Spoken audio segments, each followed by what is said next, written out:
Do you realise what you just said? No, I said bosom. That's right. No, that's fine. Leave it as bosom. All right.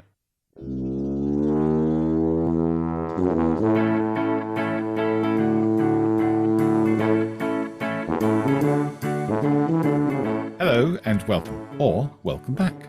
I am Malcolm Childs. And I'm James Skiffins, and we are just making conversation, where we discuss the ups and downs of the model making hobby that brings us sheer joy and utter despair in equal measures. From the model kits to the best biscuits and everything in between, we are going to just make conversation. Remember, there are other podcasts to listen to. Plastic Model Mojo. The Scale Model Podcast. Plastic Posse Podcast. On the Bench.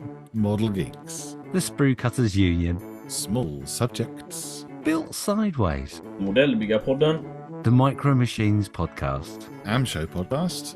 Modelling Insanity Podcast. Head to modelpodcast.com for all the links.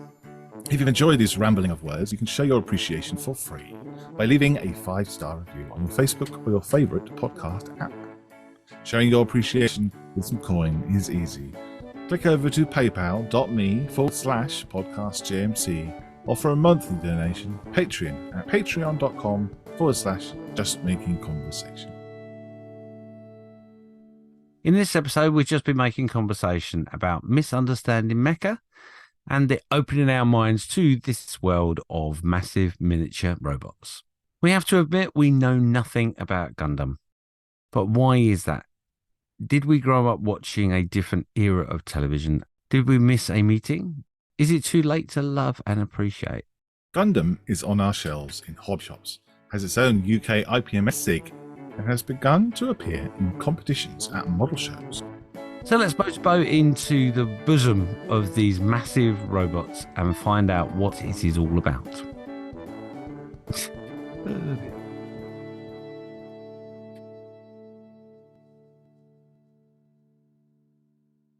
Mooseru update for the people who are tuned in just to listen to a Mooseru update.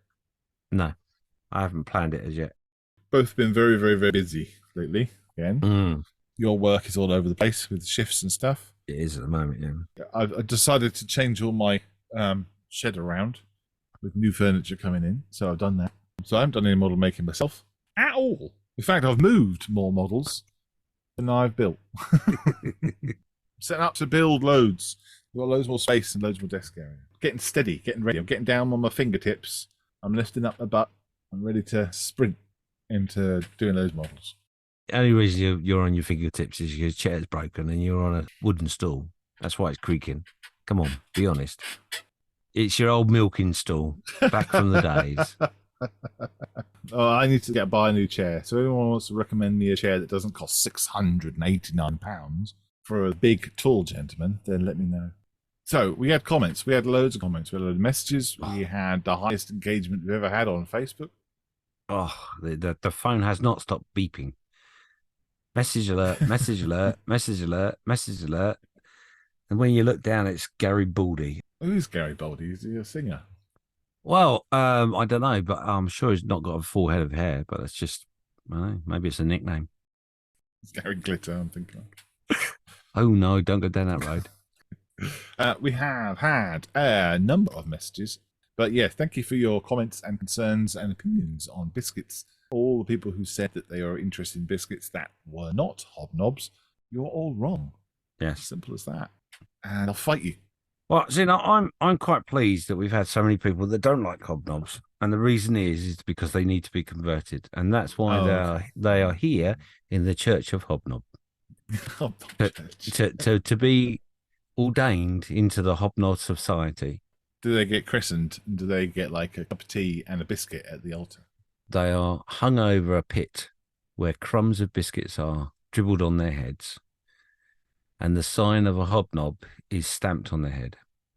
I mean, placed on their head, not stamped, because that would be violent, wouldn't it?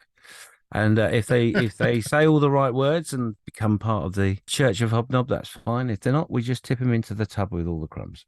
Sounds to be violent. Well, no, it's not violent. It's just a case of, he slipped. Sorry.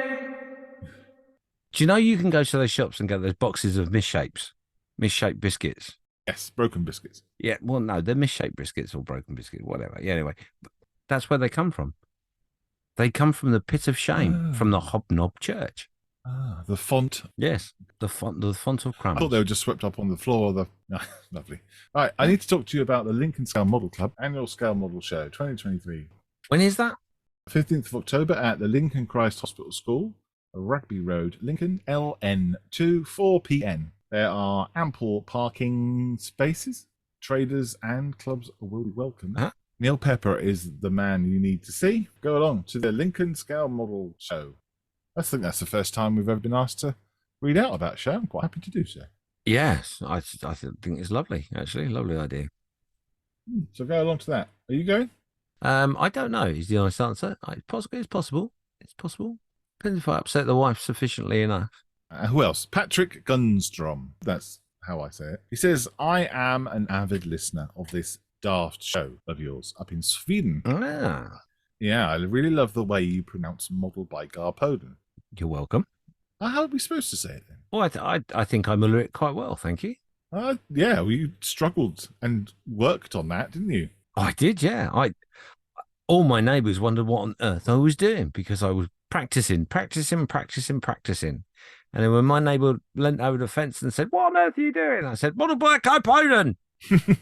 Oh, How are you meant to say model by Garpoden in Swedish accent then? Let us know. yeah. Well, you know what we could do is just listen to Model by Garpoden on the podcast. Oh, we could. We could be even more cheeky and just dub it in. Should I dub it in? Steal it from them and dub it in. No, I'm joking. We wouldn't do that. Well, I wouldn't. No, you wouldn't, but I can. Anyway. The point of this email, we will get to, and says, since I suspect there are some more listeners up in the Northern Europe region, I would like to ask if you can promote our local modelling show that's coming up at the end of October. It usually has visitors from Sweden, Denmark, Germany, Poland, the Netherlands, etc. So from all over the region. The show is called C4 lovely. Open and is Scandinavia's friendliest modelling event, and is held on the 28th and 29th of October in Malmö in Sweden. There are over 300 models in the competition, several vendors, and other modelling clubs. This year, we also have 3 seminars, one SIG on Swedish armour and one on the Yom Kippur War, and a theme class, which this year is called Frost, Ice and Snow. More information and registration at c4-open.se. Maybe we can get some Tommies this year. Smiley face. Oh, don't have to read that out. Well, I have to read it out. If he puts a smiley face, I say smiley face. If you put it in, yeah, that's right. Or if I say it like I'm smiling. Maybe we can get some Tommies this year. No. Thanks in advance, and thanks for the great podcast. Keep it up. From Patrick. Yes, Patrick Gunstrom. Oh, that was very well read. Chris from Scale Model Chris on Instagram. He says, I stumbled across your podcast a couple of weeks ago. Oh. It's been my go-to earworm while doing my welding job. I'm still new to the hobby, only 3 years in, and new to the hobby? 3 years? 3 years in? Which one is it? And I'm a 1/24 scale builder, and honestly got a bit lost on all the tank and airplane, has not had much experience with it. Wow, interesting. That's exactly what we're going to talk about in this podcast, isn't it? Mm-hmm. But I do love the sense of humour, as it's right down my street, and have a few strange looks from people as I've been laughing away under my weld helmet. Telford last year was my first experience with a model show, and it blew my mind. And now I understand why I kept seeing walnut builds. Keep up the good work on the podcast. If you can recommend any other model car podcast, that would be good. Hopefully, I will get a chance to meet you at Telford this year. Thanks again from Chris, Scale Model Chris. Model car podcasts. There is one, and I think it's literally called the Model Car Podcast. I think it is. Talking about it very, very briefly in the beginning of last season. Yeah, it is. It's called the Model Car Podcast. Modelcar.show. Okay. Yeah. A couple of American chaps. Yeah, it's quite good. Go and listen. I know that the Sprue Cutters Union had a car modeler on very recently. Mm. If you know of one, then let Chris know, or just chuck it in a comment on our Facebook and you'll see it. Thanks for that, Chris. And I'm looking forward to seeing you at Telford too. Next up, we got a message from Nat Williamson. She says, "Afternoon, gents. I really wish I could do this in Nat's voice. That would freak her out. In regards to your latest podcast on reputation, to me, the brand is more important than the subject matter, as generally, I'll only buy Games Workshop. Yes, I love my Warhammer, but I have tried other brands and subjects, but due to issues, fit, etc., it really knocks my confidence, whilst the Game Workshop, I know I'll get a kit that has very little, if any, issues, which help me enjoy and builds her confidence. As always, gents, thoroughly enjoyed listening whilst on the school run. Keep up the good work. Lots of kisses to James."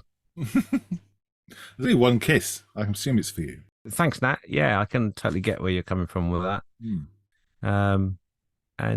You shouldn't. You know what I'm going to say. As soon as you wrote this, you know what I was going to say. You shouldn't be worrying about your confidence.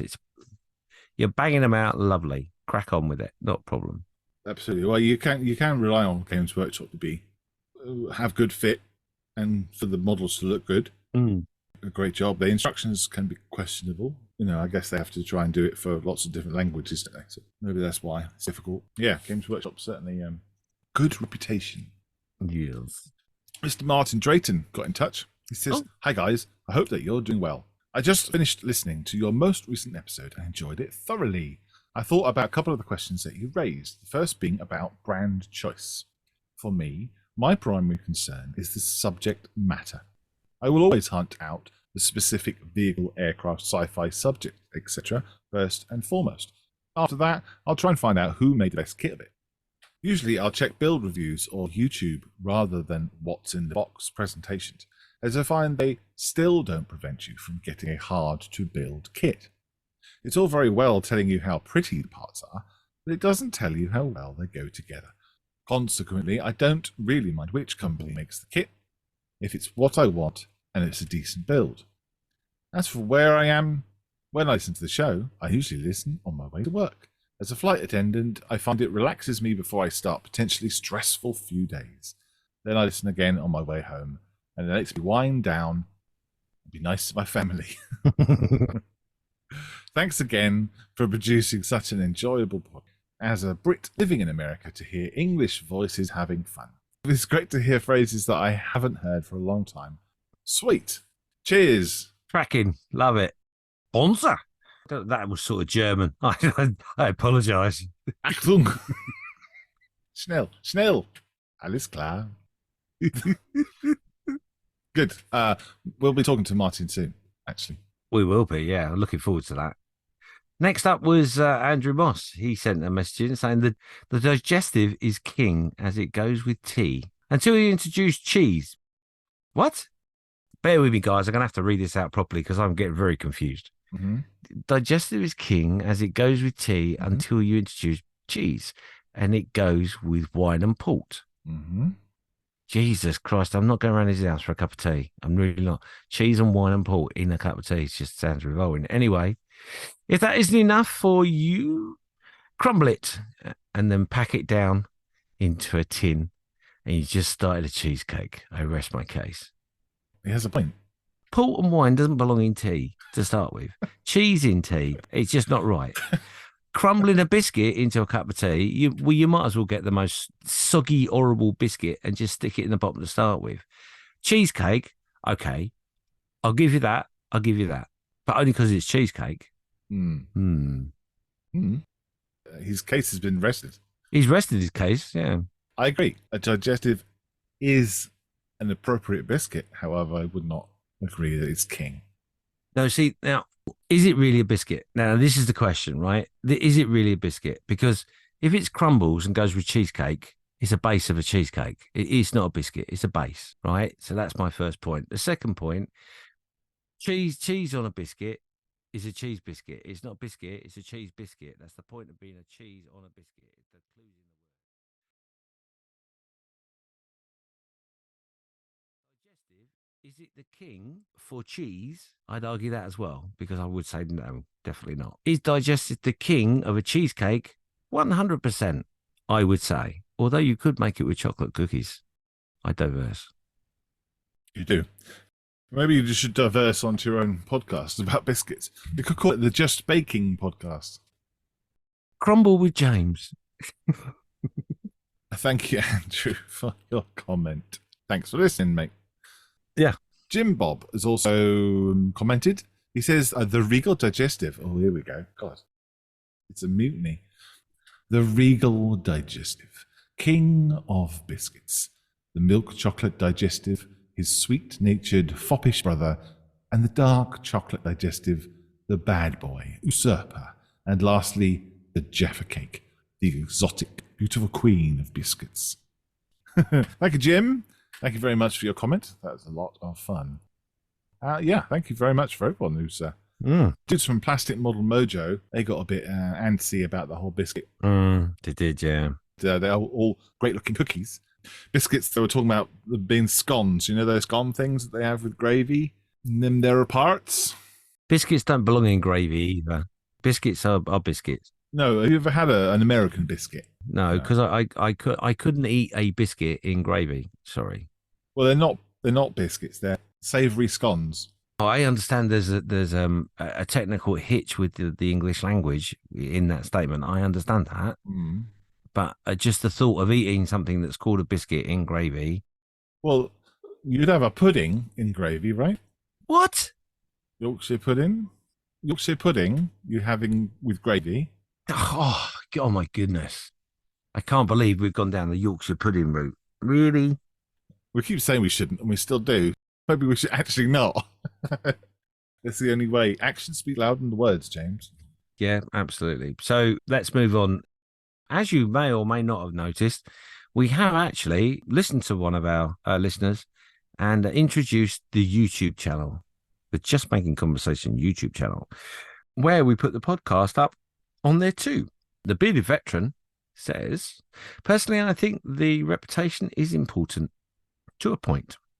I think reputation is incredibly important when someone is first getting into the hobby, because the sheer number of different kits and manufacturers can quickly become overwhelming. Oh, yes. It's funny, isn't it? I remember the first time I went to Telford and being overwhelmed by manufacturers that I've not seen. I've not really seen or heard of and all that sort of thing. And there were definitely a couple of rocking models that I saw that will be on my price range at the time, and still are really. Look at them and going, oh my God, that's amazing. I really love that. And then listening to the reputations that have been built around those manufacturers and going, oh my God, I'm glad I didn't go mad and buy that, because I wouldn't have been able to cope. That also reflects on when we go into a model shop, doesn't it? Because you go into a model shop and you're like, oh, they haven't got a big range. The store's like massive, but it's only got certain brands. Well, sometimes it's bad to have too much choice. It is, yeah. Brilliant. Thank you very much for all those emails and comments. It really makes a difference when we hear all these people having a chat about all the things and rubbish that we talk about.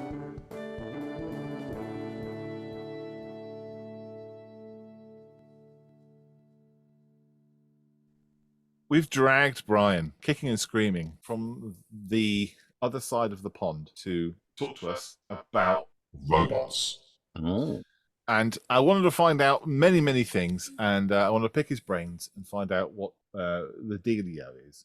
I wanted to find out why they're so cool, why we should like them, why I want to have a Funko Pop of Princess on my shelf, and all those sort of things. And I want to talk to you about how I can blame you for that sudden interest that has reignited in me.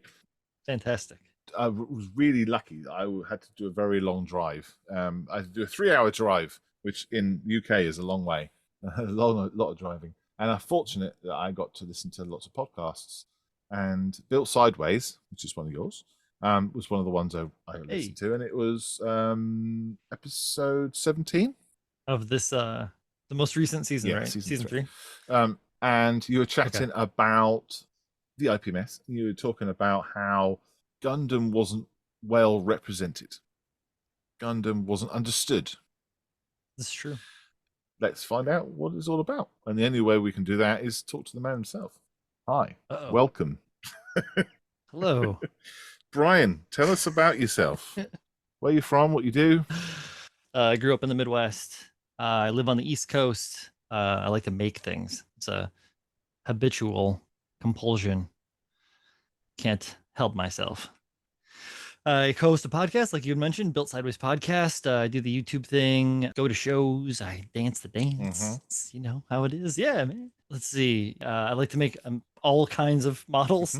I've always had a love of mecha and robots, and that kind of stuff comes really easy to me because I've always had like a fantasy base.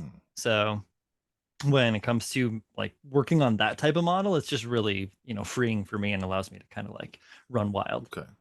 And making, is that something you've always done since you were young?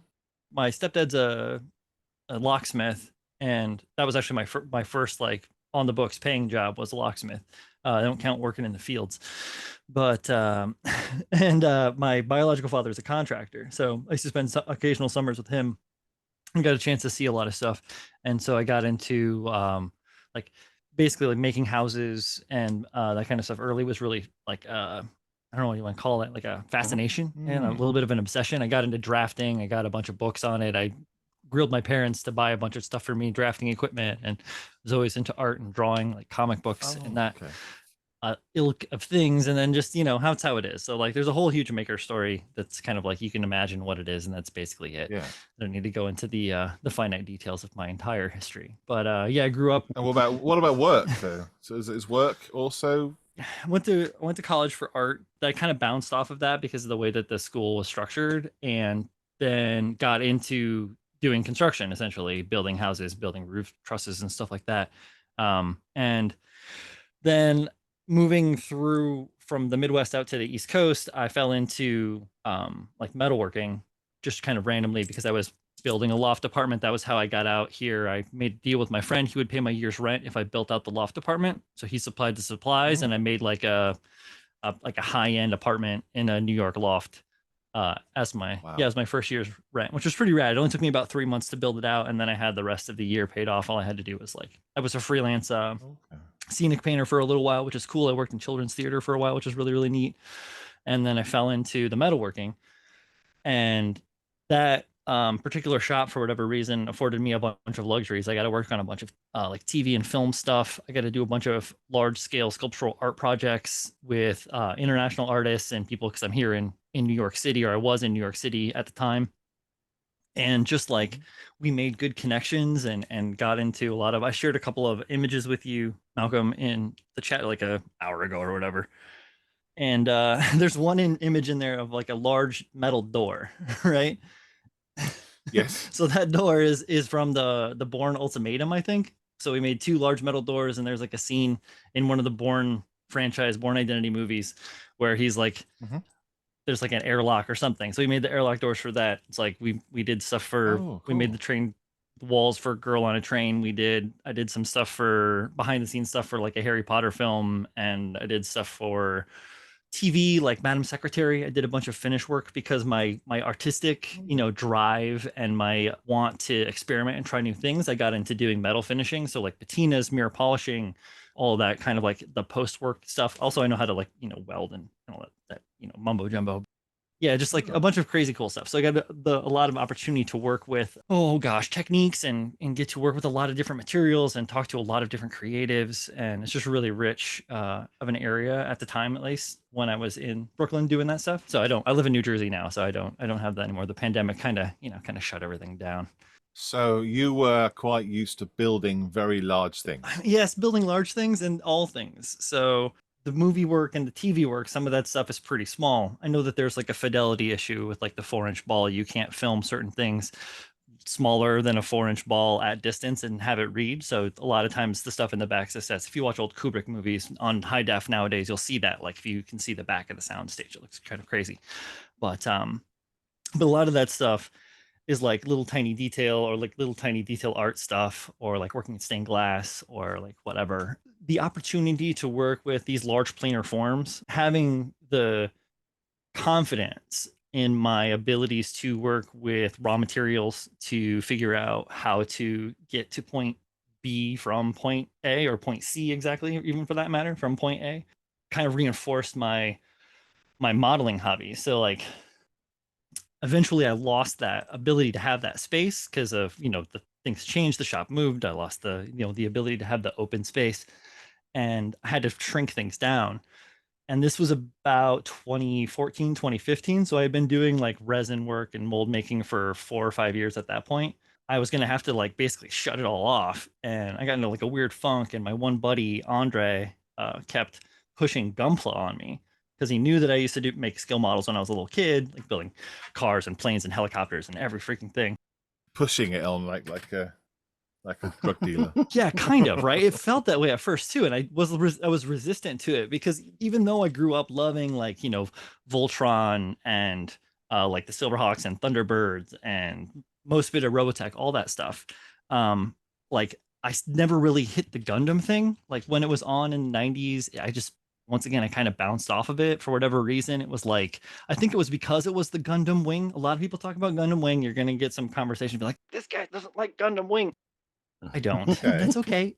But everybody loves it. I just can't stand it. I've tried so hard, everyone. I can't get past episode like 12 or 13. One of the things that we're going to talk about later on is understanding the difference between Japanese cartoons and Western cartoons.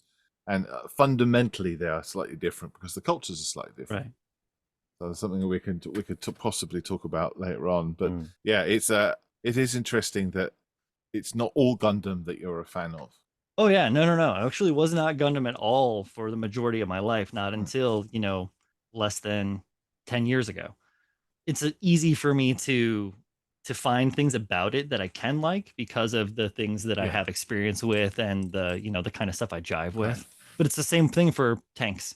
I love tanks and I love machines and all this stuff. It all ties together. Like I've been building car models lately because it's been real fun to play with the car models, and like I'll go back, I'll build another one of my planes or something that I have, or just kind of bounce around to whatever avenue kind of like tickles my fancy, like that AT-AT in the background you've got over your shoulder there, Malcolm. I love the AT-AT. That's a great, or an ATSC, for that matter. There's those Star Wars models that Bandai has made are so fantastic and easy to approach. So that's like that Gundam that my buddy Andre kept pushing at me. Try it. Fine, I'll try it. It was not like the right thing for me to really get into, but I didn't know that because I didn't know the Gundam and I didn't know what I was getting myself into. The first thing I remember is pulling it out and seeing how small the frickin' parts were. Just this tiny little thing on the tip of my gigantic fingertip. And it's just like a little bit intimidating because there are so many parts. And some of these like Gundam kits and some of these mecha resin kits that I have and still have and when I'm working on are hundreds upon hundreds of pieces. It's insane. It's like a little bit daunting, but once you kind of get a grasp of how it goes together, I was talking with the Podfather on one of our recent episodes, and he said that that's one of the things that was a little bit rough at first was the instructions are a little bit funky. So like if you've got like this is my Tamiya Porsche instructions. This is really straightforward. It goes together really, really easily. I got a bunch of notes drawn over it because that's what I do. I draw notes all over my instructions. But a Gundam, almost like a book. It pulls out like a roadmap and like folds way out. It has all these different things but it all is pictogram and it all is very easy to understand, more so even than IKEA is. Well, James was building you were building something ancient recently, weren't you? That had instructions from the old days.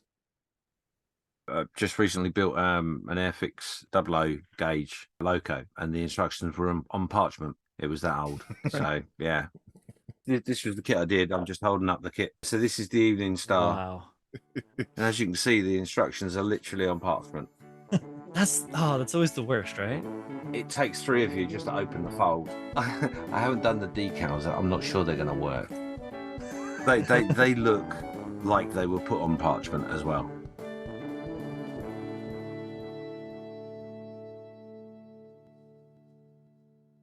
People listening to this podcast probably won't know. I want to talk about the difference between Gundam, Gunpla, robots, and mecha. Okay. And what are those 4 things? They're all spelled differently. Thank you, James. That's all right. Very true. They are in fact individual words. Yes. Right. Good. That's a start. The easiest way for me to say that is that so there's a couple of different genre of mecha Like a mecha is a general term for like mechanical, like robot or mechanical suit, Right. whether it have a pilot or non-pilot, right? That's just the overarching mecha. And then within that, you'll have like super robo, and then you'll have like what is more traditional mecha. So super robo tends to be like a robot itself that is magical or has special powers, like a sentient robot, or like Astro Boy is a super robo kind of thing. Okay. Transformers, they all have their own personality, not driven by anything. Right, exactly. So they're like, unless you want to go for headformers, but this is like the late or the mid '90s for Transformers. But What? What? yeah, they were like these little robots that transformed into the heads, and then they were kind of like also the pilot of the other Transformer, but they were more like it was more like Batman and Robin than it was like a Oh. pilot, and Spike was going to pilot Bumblebee or something like that. So in that you have fantastic mechanical robot that's itself, and then you have mecha, which is a piloted suit, right? So that's where you get your robots versus your mecha. Gotcha. I mean, they all get labeled robots or they all get labeled mecha, but that is kind of like the defining line between those two. And then in that, Gundam is an intellectual property which was made in the late 70s, early 80s, and it is the overarching group of all of the different storylines is within Gundam. And Gunpla is Gundam plastic model or Gundam plastic, Gotcha. right? And then there's also another terminology for it, which is Playmo, which is plastic model, and that's shortened. Those get thrown around in Japan a lot. So Okay. your Gunpla or your Plamo is basically that. It's your plastic models or your Gundam plastic Gotcha. models. Okay. Wow. It's that easy. Yeah. But if you don't know, you don't know. If no one like sits down and really, it's pretty straightforward. No, absolutely. There are lots of different manufacturers that make lots of different kits for a long time. This guy, Max Watanabe, you may have heard Lincoln Wright talk about him a couple of times because he does stuff with him, right?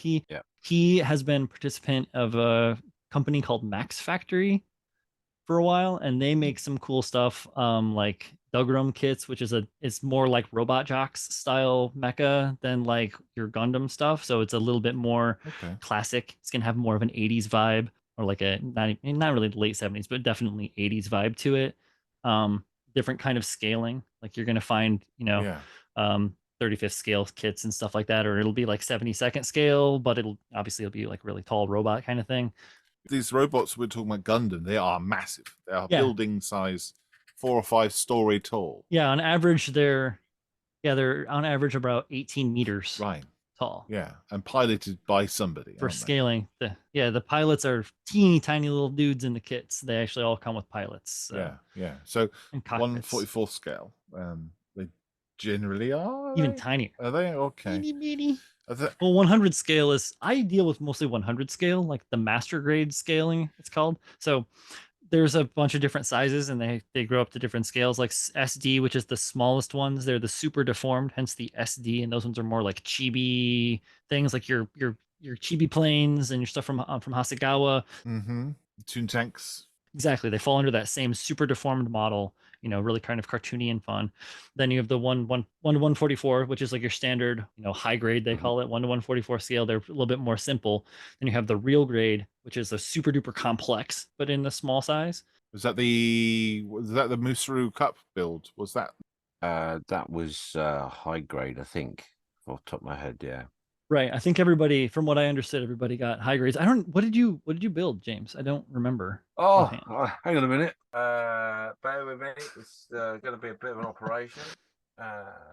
This will never go back the same way. Has it got don't you remember the name? It was very easy to remember. No, I don't remember the name. It involved letters. That's a Sasabi. It's a Sasabi. That's the one. Yeah. Do you know, I can't remember, and I haven't got the box anymore. Cool. That's a great kit, though. Those are fun. Yeah. I like the Sasabi's design. It's like a knight almost, like this crazy bright red knight, but like, yeah. Yeah, mine's a snot green. Yeah, no, that's the fun part, is you can paint it whatever color you want. It's all right. But yeah, so then. Yeah, I love doing it. It was, I purposely went completely off the wall. Did hexagon shapes all over it for the design, which was I wish I hadn't done that. It was a bit of a nightmare, but I enjoyed it because it was just completely something off the wall and different for me. I've never done something like it, but I will do more because I enjoyed it. Yeah. It went together really Yeah, well. even though they are complex and they have a lot of parts, they do go together incredibly well once you get the handle of kind of what you're dealing with. To carry on with the scaling stuff I was talking about, so the that one, the high grade 144 scale, a lot of times they're pretty basic. They don't have a lot of interior moving parts. It's like a joint and a hip, and they kind of have a leg armor that clasp around it that creates the part. Whereas the 100 scale kits, the master grade, often have a full inner frame, they call it, which is oftentimes a mechanical inner frame, which has parts that slide and move and do all this cool stuff. They're wildly detailed. So if you like to paint details, these kits are fantastic for like detail people. There's just so much there that you can do, and then leave armor off, put armor on, cut a panel into it, whatever. But yeah, so I mostly focus through 100 scale kits because partially gigantic hands, pig tit fingers, so we call it. I just deal with the size a little bit better, and then beyond that, perfect grade, which is 1/60th scale. That has a ton of parts and a ton of detail to really take things to the nines. They're also very, very expensive and very, very large. I have a commission that I'm supposed to build one, and I've been dragging my feet on it. Above that is mega size, which is weird because it is 1/20th scale. Big models, but they have more of the high grade style design. So they're gigantic, but they're empty. They're hollow inside. Oh, okay.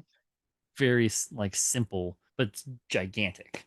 A lot of people build high grades because they're cheap. You can get a high grade kit for $12.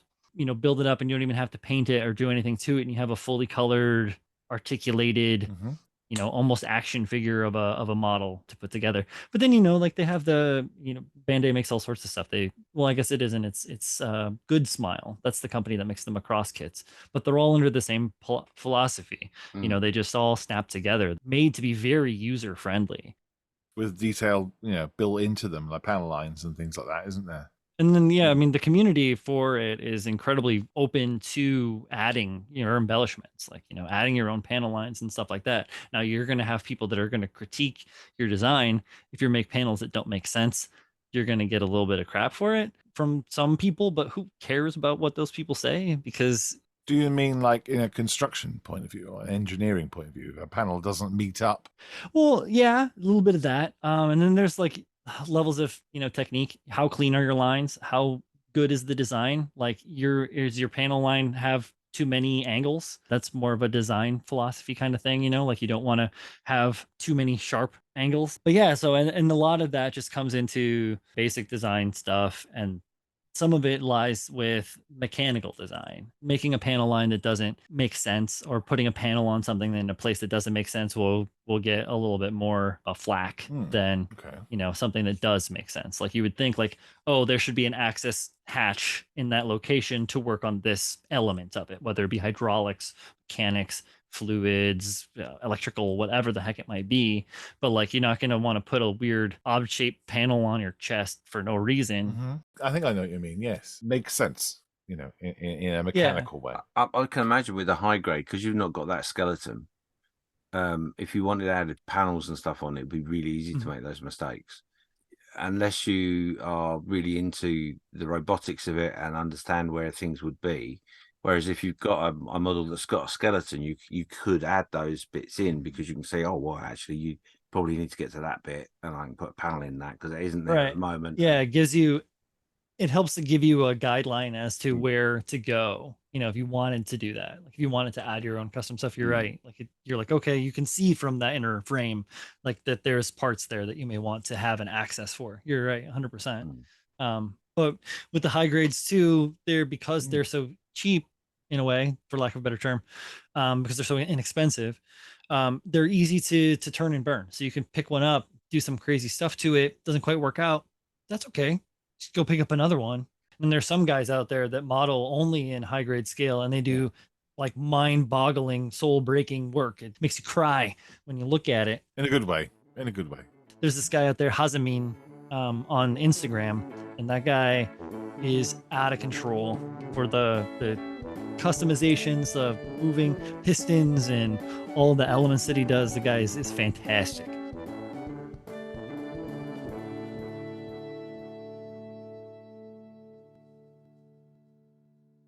I did As you know, for the mystery build, we did a Gundam. That was my first experience with Gundams. And you're right, it is daunting because I'm quite heavy-handed. If it doesn't fit quite right, Superglue normally fixes it. But on a Gundam, I found that's not really the thing to do. Yeah. When it says don't glue it, it means it for a reason. Yeah, it is a bit daunting. And I mean, I certainly, when I opened the box from the guys initially and went, oh my God, it's a Gundam. Oh, my immediate thought was, I've got to go completely left field with it because it's the only way it's going to interest me. And that's why I went with a funky pattern and all that sort of stuff. I went off and bought a couple more kits because I just did a bit of Googling and went, oh, that looks awesome. Oh, that looks. I have no idea if they fit together, if they're in the right world, right realm, or I've got no idea. But they look great. Right. I know certainly the ones I bought that when I do open that box and I do get to it, I will be excited to do it because it was such an incredibly joyful build. Yeah, I know. Because just the way that they fall together, really. Can be that simple. Like you can build a bunch of them because it looks super neat and you can paint it like an old plane or something like that, or you can paint it like came off the front lines of the Ardennes during the Battle of the Bulge or whatever, with winter weathering and all the fun stuff, the trapments that come with standard armor modeling. It's like really easy to apply all the cool things that a lot of modelers already do to this genre. There's an intimidation factor, I think, a little bit for people because they see this different media. You can't recognize it. You're like, oh, that's a Panzer. Of course, I'm going to do this to it, right? Or whatever. I think what you found was that it doesn't matter if you know the background. It doesn't matter if you know the stories because they're cool. They're cool looking, and that is the thing. Yeah. You've hit the nail on the head. I mean, the really weird thing about it is it's fiction. It hasn't happened. There isn't really anything you can't do to it. It's really down to your imagination. If you go down that rabbit hole, and it's a big rabbit hole, and start going, well, I've got to get the right colours right, and I've got to do this. Yeah, you can be just as, for want of a better phrase, anal as you would be for doing a Messerschmitt that belonged to France, whoever. You said about the intimidation level. I think that is part of the problem, is that because it is such a well-known thing, only well-known in that area, in that part or community in the world, a lot of people that are not part of that community just look at it and go, yeah, it looks really cool, but I'm really scared to touch that because I don't want to upset people. Yeah. Knowing the stories and knowing where they're in the right dimensions in the realms and things like that. If you wanted to go out and buy a tank and you bought a Stug and then you bought an Abrams to go together, if you didn't know the timeline, you could have them together and say, look, they're going to have a fight. Well, that would never have happened. Kind of, yeah.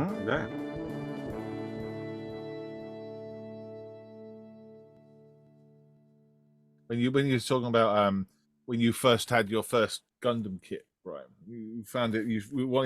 Did you go, I'm going to get the biggest one off the shelf. I'm going to get the biggest one, the most beautiful thing. It's going to be massive and excellent. Yeah, I watched a couple. I looked online and I narrowed it down to a handful of designs or shapes that looked cool to me. And I watched a YouTube unboxing, like, review of the kit. And they said all the things that I thought I wanted to hear, like really cool parts, like effect parts and shiny, cool, clear parts. And like, it comes with like 7 swords. It's called the 007 sword. It's an Exia from Gundam Wing, or not Wing, from 00. Doesn't matter. But yeah, so it's this long-winded thing, right? So I was like, oh, this is going to be great. I bought one for myself. I bought one for my friend Amir, who lives in Tel Aviv. And, thank you, internet, for being able to ship things across the world. And we built them both at the same time and kind of like chatted about it. And because that's always fun to build models with your friends. It's always been that way, growing up, and same to the day.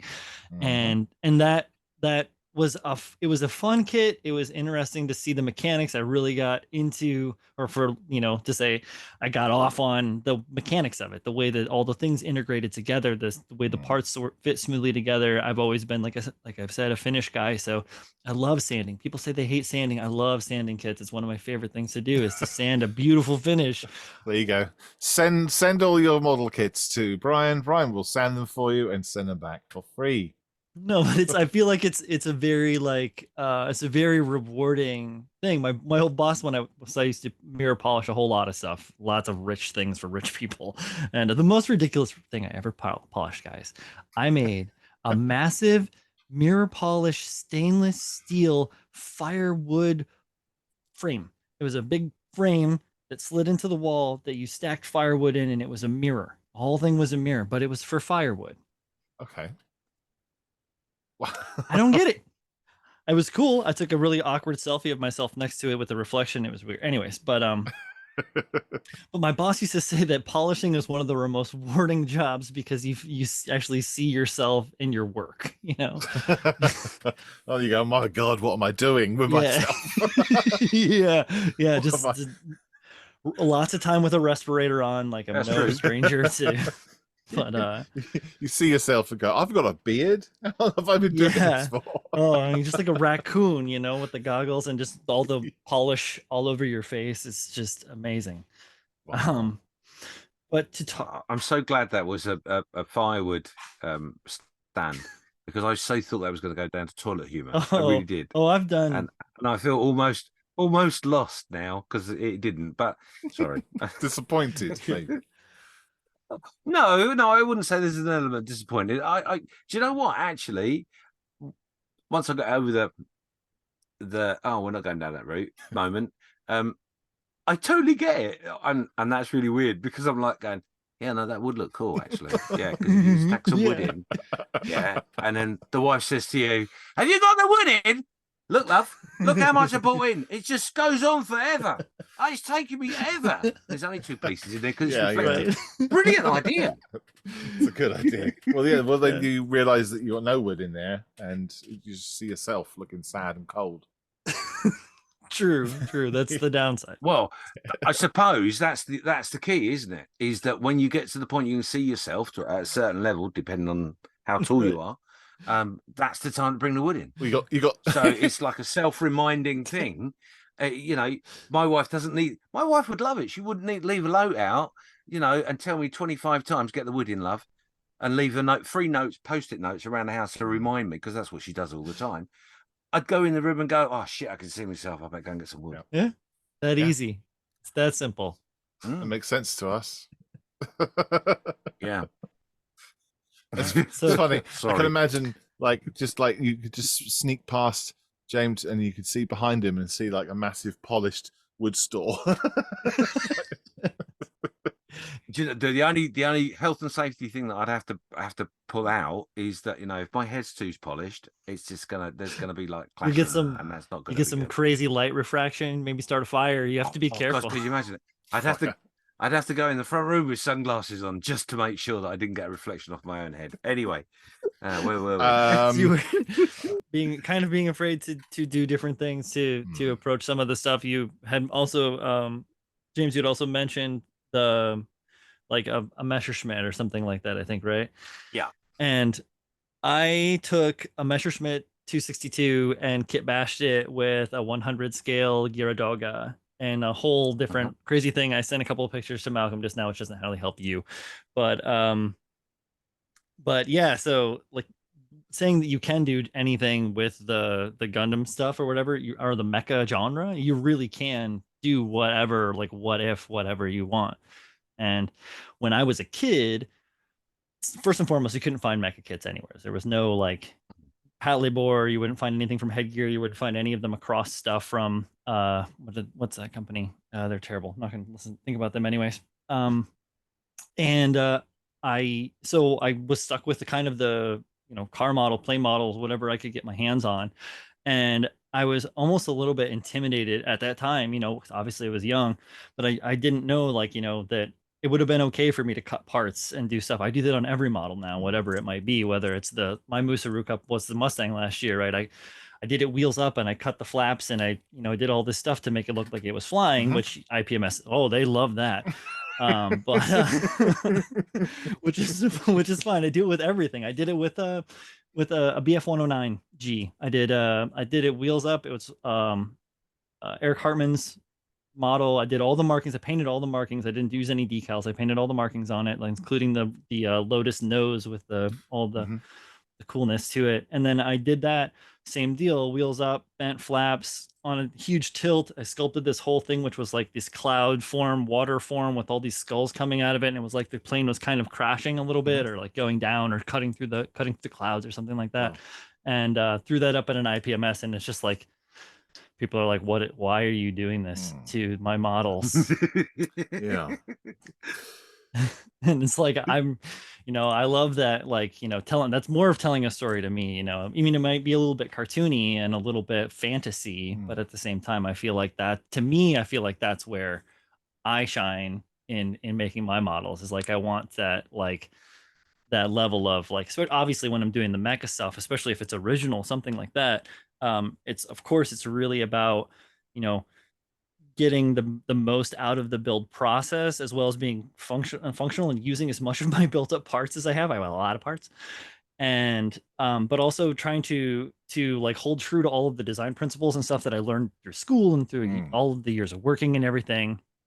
And also at the same time trying to make something that's going to get someone excited to try their own thing, or excited to, to want to go out and even just to pick up like a regular, box model or whatever, like just to build whatever. So like branching back into car models, plane models, tanks, and getting into tanks, because I never built tanks growing up. I always wanted to. My stepdad was always like, "Oh, I don't know about tanks. Why don't you look over here at this Corsair?" And which is cool. And I built a Corsair. But So but like did you that whole did you have influence with aircraft then growing up rather than armor?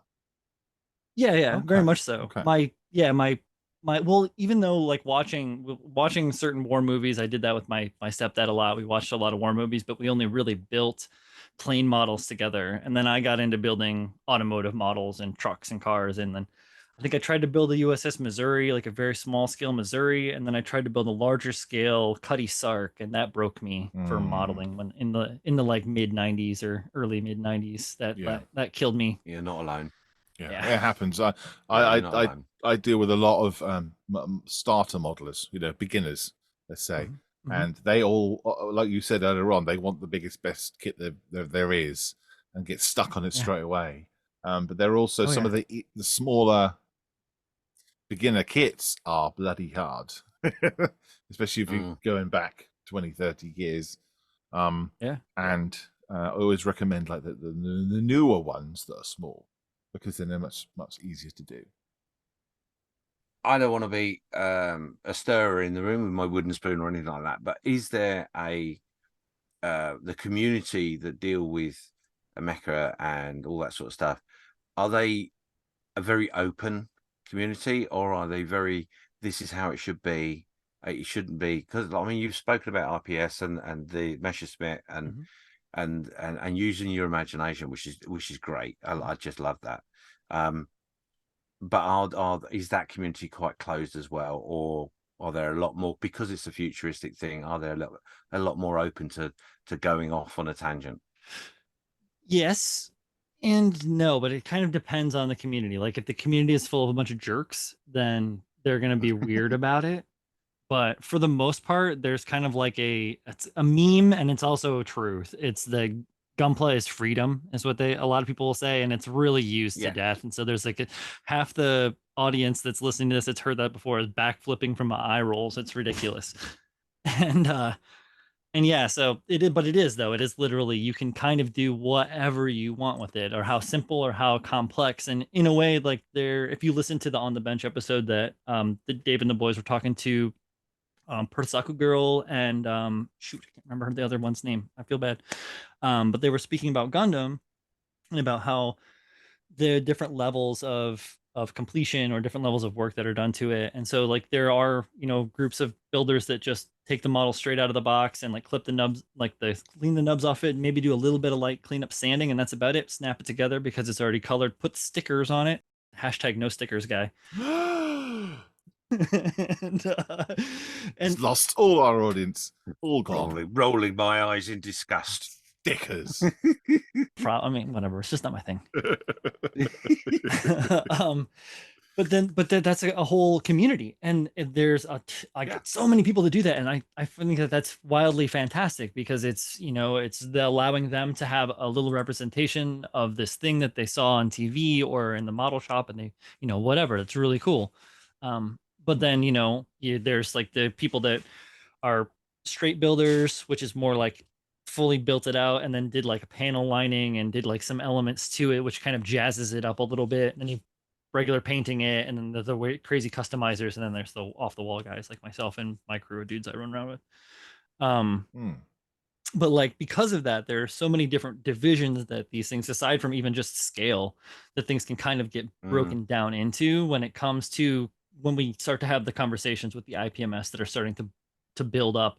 Because a little bit of the stuff that went down recently, plus there's some other stuff that's kind of been going on in the works, which is really, really cool. There's always stuff going on. So don't just think like the stuff that you read on the internet is the end of it all. Like, because there's always conversations going on. And I think we all as a community want this whole thing to keep going on. We want to keep making models. We want to keep getting together and talking about it and like, geeking out over how cool everything is. Because that's really like, the spice. It's just the coolness. That's why you're here. That's why we wanted to talk to you, wasn't it? We'll find out what the cool stuff is and all the fun that you're having over in that side of the playground. We want to have a bit too. Oh yeah, and there's so many different things that you guys can pick from too. It's more than just Gundam. There's like a bunch of model companies out there, and like if you do start with Bandai Gundam stuff, because it's so like user friendly, it's easily accessible. It's now that it's being more open on the Western market, you can get it kind of more places. You can find it in your in America, in your Barnes and Nobles, and your different spots where you wouldn't normally expect to see a robot model kit.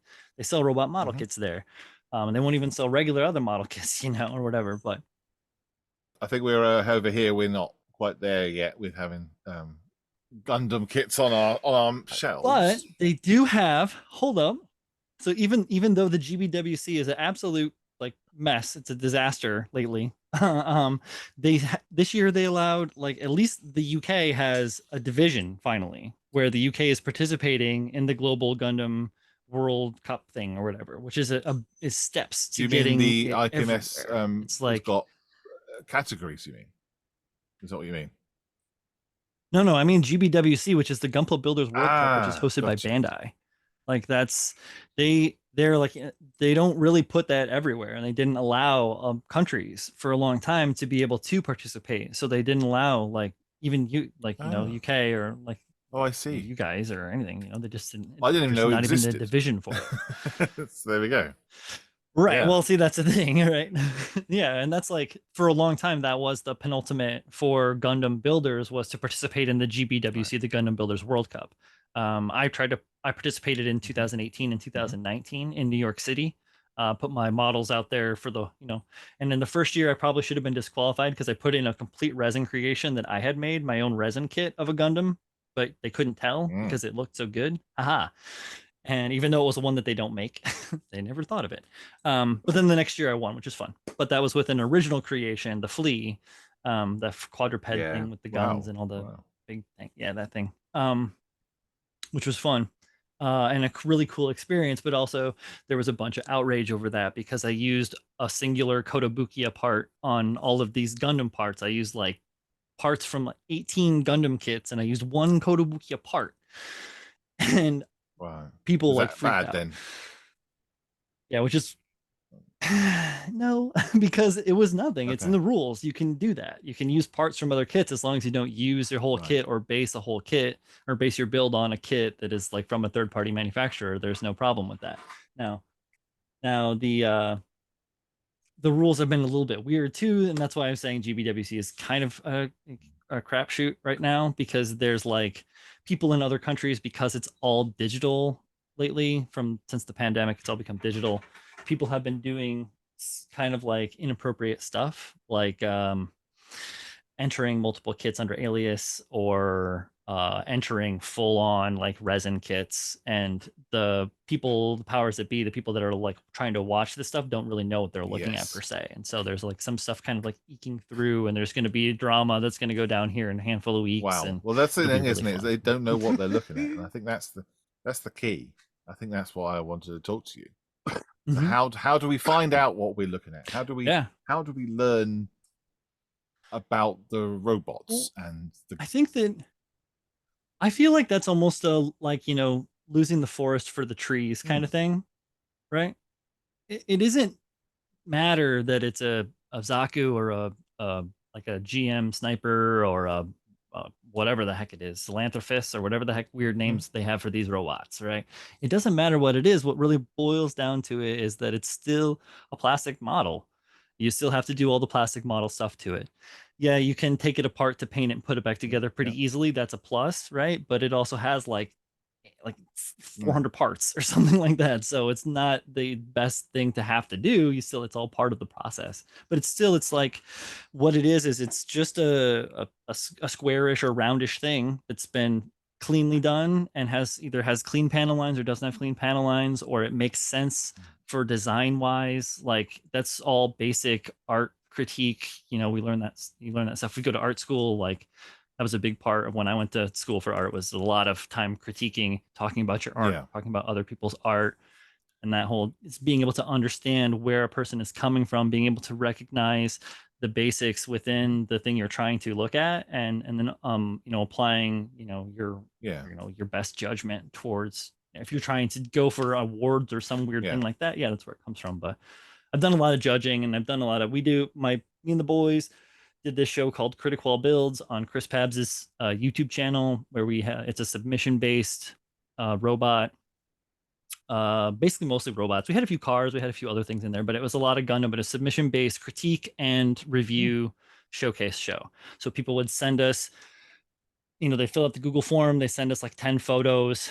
We would get together and we would figure out which ones we were going to do, select those throughout a week. We would then take our own notes on it, and then we would go on live show like this, and we would showcase the model's pictures, and we would have the notes that we would take. We would talk about different aspects of the model on the show, pointing out different things that the person had done or hadn't done or could do a different way. It was very open. We did like 3 seasons of it. It was awesome. We're going to try and bring it back soon. We had a pretty good following of hobbyists, and I think that we helped a lot of people like kind of get better That's great at what they were doing.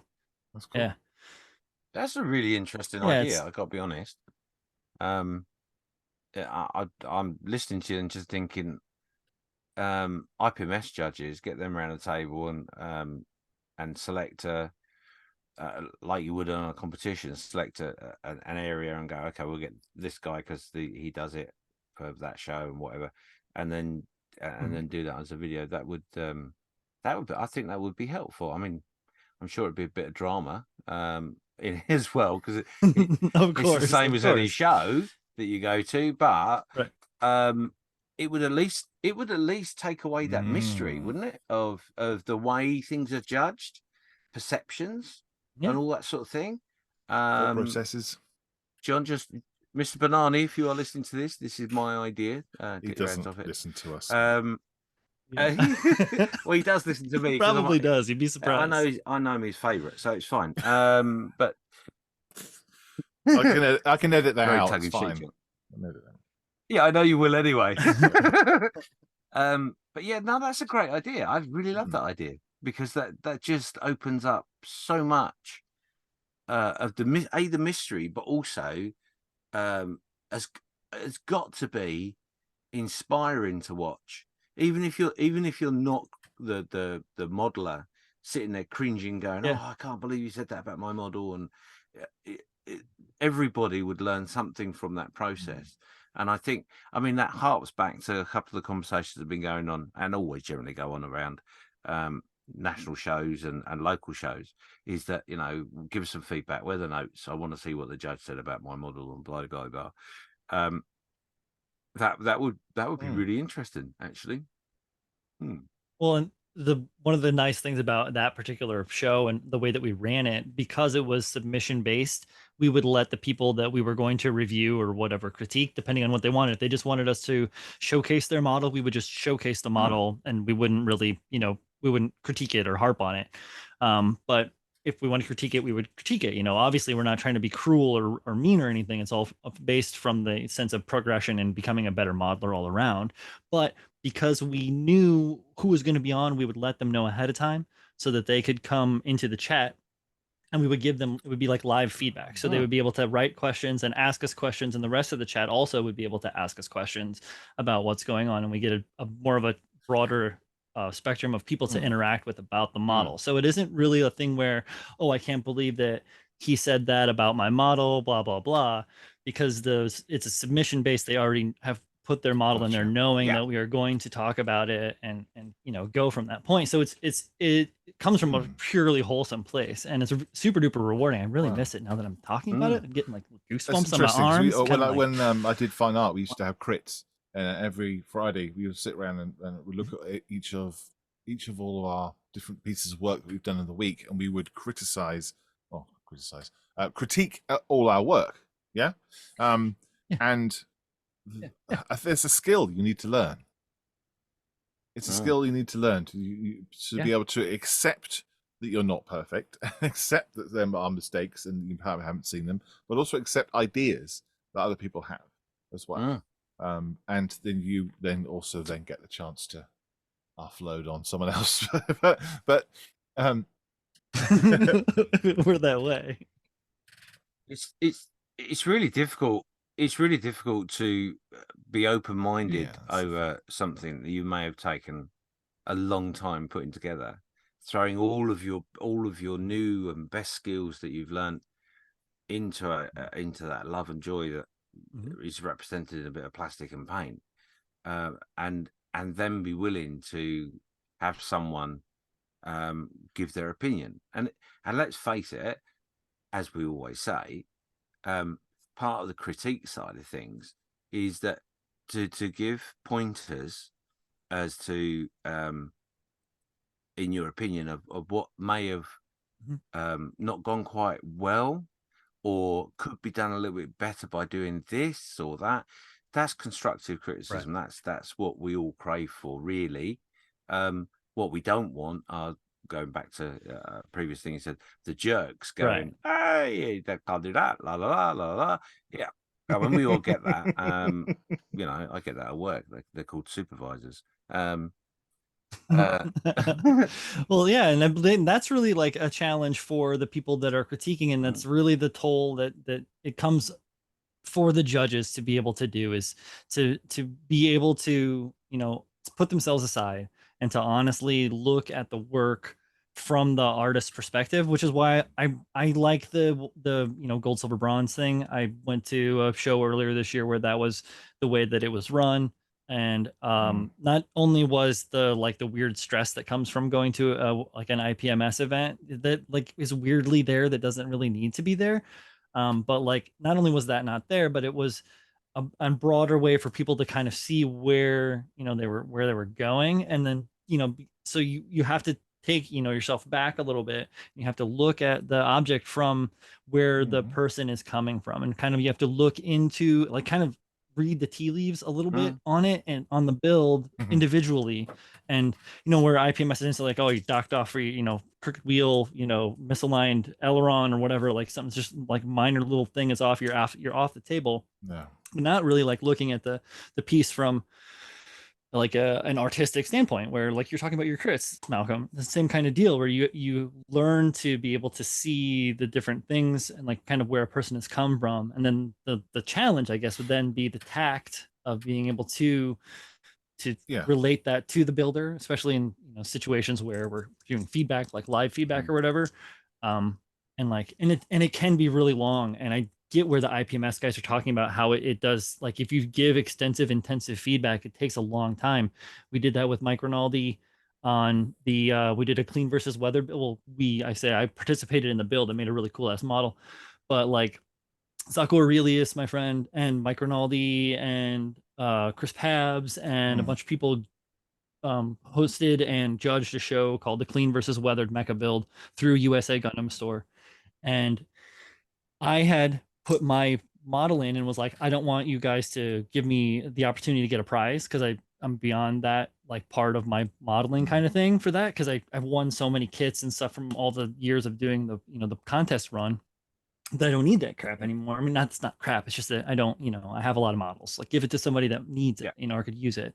And so I was just I would just love to just get a couple notes back from the guys. I want them to judge it harshly or whatever, but just tell me a little bit about it. And then that started a conversation that turned out to being like me and a child of Mecha, Tim Harkins and Pabs and Rinaldi, and sitting together and Zach sitting together on like 4 or 5 live streams where we went through and gave honest feedback on over 100 whatever models. And it was like we sat and we talked about each model for like between 5 and 15 minutes and interact with the people and that whole thing, which was like super duper rewarding, but at the same time incredibly daunting and taxing. And it's like, all right, we got to do another one. We're gonna go through more models and talk about more stuff. Yeah, but right. I mean, we totally respect all the builders, and that was a fantastic thing to be a participant in. But it is also very like eye-opening and it humbling in a way to kind of like see where some of these larger competition judges end up going through this stuff, like when they do an AMPS show or whatever, and they have all the the wall jumping. Or I can only imagine what Telford is like or whatever. Oh, you're gonna come to Telford one day? I would love to travel more soon, but it's just not in the books now. I haven't vacationed in years. It's been 3 or 4 years since I've been on a vacation. It's been terrible. Oh God. Well, if you do, you'll have a great time. I promise. Oh yeah, no, of course. Yeah, man. You do. I need to get around. Yeah. Well, I think one of the things that annoyed me about the competition side was when that massive Lancaster, the Dambuster, didn't get anything from the IPMS at all because there was a couple of mistakes in the smoke trails, and other people were saying about like the smoke wasn't right, and they could see like drips of wash or something in the cockpit and things like that, but obviously hadn't stepped back and realized how impressive it was. And I guess that because the wheels aren't aligned, it's a no straight away. And they're literally missing the whole beauty of the piece in and of itself because they're nitpicking that the dial says the wrong time in the on the clock in the fucking cockpit. Yeah, but I guess that's how do you? Yeah, and if you're looking for accuracy of something from history, then you have to start saying, is that wheel aligned, etc. But if you're looking at something subjective, then I guess it doesn't. I don't know.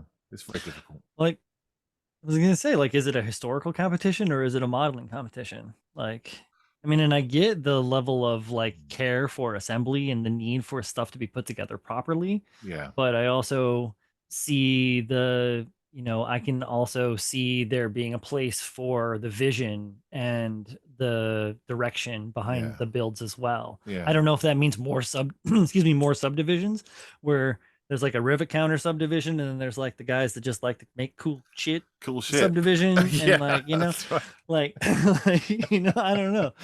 No, I'm not sure. Maybe there should be, but I guess it's just I don't think there's any particular perfect way of fixing. No, I don't think there is.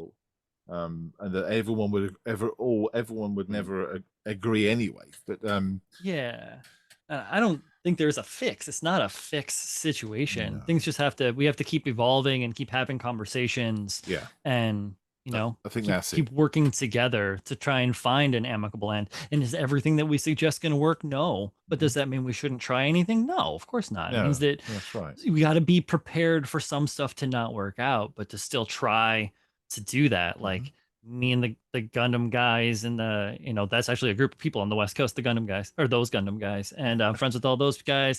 I'm friends with, obviously I have my crew of people and then all the other people that I'm also know, because it's like, it's good to know everybody.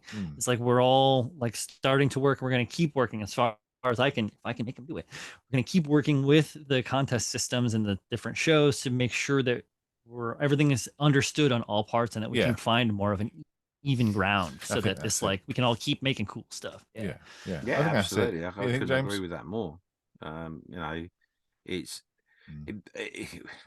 It comes down to the same old argument as always, is it? Is model making? Are you an artist or are you a replicator? It's a question that can't really be answered because basically it's both, and Yeah, absolutely. It's also it neither, depends right? on the angle in which you're going with your build. You know, if you are the old argument of I've got this picture and this is the diorama of that picture, you know, all that diorama needs to do is on one particular point of that diorama match the picture. The rest doesn't matter. And the amount of times I've had those conversations with people where they go, "Well, yeah, but there's a pigeon over there. It's not in the picture, is it?" It's like, well, yeah, but it's behind the tank. How would you know that there was a pigeon there from the angle of that picture? Why, that's not the point. It's not in the picture, but it's a Right. pigeon. You know, I mean, Ugh. I'm being facetious in the way I'm doing it. Maybe it was at night I and there wouldn't be any just don't, pigeons, I was just there? don't understand that logic at all. Because literally, There was a cat. There was a cat there, yeah, and that would literally be a scaring the pigeon. foot either side of where that picture was taken is a different picture. It's a Yeah, whole different, so- yeah, a whole different ball game, right? Yeah. And those people, if they're stickling about that, then I'd say, all right, then fine. If that's what you want, then only build shadow boxes or box dioramas, as they're called, and just go from that. Yep. Because when I was a kid, they were called shadow Yep. boxes, but now they're called box dioramas. Mhm. So build, Yep. then just build that, and just only worry about that. And you can, stick your nose up your own butt. Don't stick it up mine because I don't need you. Like, Yeah, you're restricted Yeah. to one view, then, aren't you? With the shadow box. yeah, box diorama. Yeah, you're Yeah. literally like you only get one. Well, viewing point yeah, I from was it. just You get going a to throw that in. little Actually. bit, That's but you're not not strictly really true, gonna, depending on how big the shadow box is, because there is that little bit of a lean left or right or up or down. It's like, wow, it's a different picture, man. It's like, shut up! It's a Are you goddamn shadow allowed box. to? Just accept it for what it is. don't touch it. Are you allowed to lift it up and look at it? You're not allowed. No, you're not allowed to put No. cameras or torches or anything in the shadows, because that defeats the object of a shadow box. It has to have shadows because it's not a shadow box if it hasn't got shadows. Stick a torch in there, it's now a lamp. Sure. I mean, what I'm saying is, can you go in there with a mirror and try and look around? the Oh, corners could you and stuff? imagine? Do you know what? Actually, maybe that's something I should do. I won't do it for this year, but maybe next year for Telford, what I'll do is I'm going to do a box diorama, and I'm going to get a couple of those dentist mirrors so people can interact with the diorama. That'd be amazing, right? Yeah. Yeah, you're fine. No, You can just stick your mirrors and you look behind, you see a pigeon. It's not in a picture, I know, but you ain't got a mirror in the picture, have you? That would be good. Yeah, I like that idea. That would I'll be write good. that down. Write that down, secretary. Oh, sorry, I don't mean to chat with you. You're right next to me. Sorry, love. Oops. But yeah, it's the whole judging be thing. I think I'll say it again and again and again. At the end of the day, if you enter into competition, be open-minded. Understand that. No, not don't understand. Understand's the wrong word. Be proud of the fact that you've been able to put that into a competition. Be proud of the fact that you've reached that level of where you are in your journey. Be proud of the fact that people are going to look at it. End of story. That's all you need to worry about. Yes, there are prizes, of course there are. And if that's what you want to go after, that's fine. But if you don't get the prize, don't get upset about it, because you're not at that part of your journey. It's not a problem. Be proud of the fact you've put it there. Because that, just taking your model to a show and putting it in a competition is a massive, massive jump for anybody. I don't care how bloody good you are. It's huge. It's huge. And if someone walks past that model, diorama, robot, Titanic, pigeon. Oh, that's another thing I've just thought. I'm going to do I'm going to make scratch build a big pigeon. I don't know what section I'm going. Anyway, yeah, just be right, proud I like it's it. there. Because one person in the hundreds that walk past will go, Yeah. wow, look at that. I like that pigeon. That feather texture is really good. I like that. Is that outlaw paints they use on that? I don't know. Yeah. Exactly. It's fantastic. No, and I think that anybody should build whatever they want. And you're right, it does take a lot to be able to do that. Like, and I'm always been that the person up in the front of the room dancing around telling a stupid story or something. I don't know if that's from weird stuff for my psyche from a kid or what, but I'm always been out there putting stuff out for people to see, and I'll always do that. But I know for a lot of other people that aren't like me, they don't have the gusto, the The whatever confidence. the heck it is, like because I Yeah. still have crazy anxiety. That's not even no, and I mean it is like the willingness to, I guess it's confidence, but to me also it's just like the willingness to put yourself out there and to put it forward, even if it's not, Yeah, you can't, they're I not going to mean, be I think, I winners. mean, I said So all the confidence, but I time. think you're right actually thinking about it, because when you put your model in, you're still anxious, you're still worrying about, oh, will people like it? Will they understand what I'm trying to say in that story or whatever? And 9 times out of Yeah. 10, the people that are model hunters, Right. the competition medal hunters, they're always by the burger van. If you hadn't noticed, Yes. they're always eating loads of burgers because they're so nervous. That's my excuse, and I'm sticking to it, honestly. But no, What? Saying that people win gold or have eating disorders. well, That's what you're saying. proofs in the pudding. Anyway, see what I did. But it's funny because, funny enough, this year at Telford, I won't say who it is because I don't want to make him anxious. But he's made a model. It's linked to me in some form, and I've asked him to bring it to the show so it can sit on my table. Not going to be judged or critiqued or anything like that as such. I say as such. The reason being, more people will see that model where it is in the show than it will do up at the competition area. But yeah, I haven't got the confidence to put it in the competition, but I'll put it on your table.